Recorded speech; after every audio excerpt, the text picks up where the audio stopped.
കാരോട്ട ക്യാമ്പസിൽ അസ്ഥികൂടം കണ്ടെത്തിയ സംഭവത്തിൽ സമീപത്ത് കണ്ടെത്തിയ ലൈസൻസ് ഉടമയായ തലശ്ശേരി സ്വദേശിയെ കേന്ദ്രീകരിച്ച അന്വേഷണം. യുവാവ് തിരുവനന്തപുരത്ത് എത്തിയതായി സ്ഥിരീകരിക്കുന്നു വീട്ടുകാർ.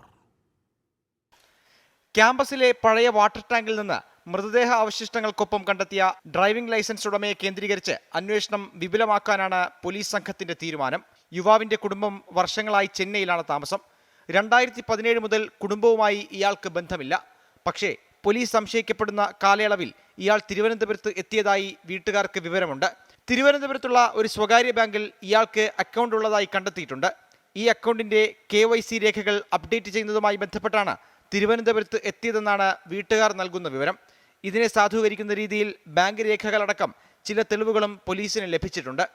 യുവാവിന്റെ മാതാപിതാക്കൾ തൊട്ടടുത്ത ദിവസം തലസ്ഥാനത്തെത്തും. ഇവരിൽ നിന്ന് വ്യക്തമായ വിവരശേഖരണം നടത്താനാണ് പോലീസിന്റെ നീക്കം. യുവാവിന്റെ കോൾ ലിസ്റ്റ് അടക്കം പരിശോധിക്കുന്നുണ്ട്. മാതാപിതാക്കൾ എത്തിയതിനു ശേഷം അസ്ഥികഷണങ്ങൾ വിശദമായ DNA പരിശോധനയ്ക്ക് വിധേയമാക്കും. 24 തിരുവനന്തപുരം.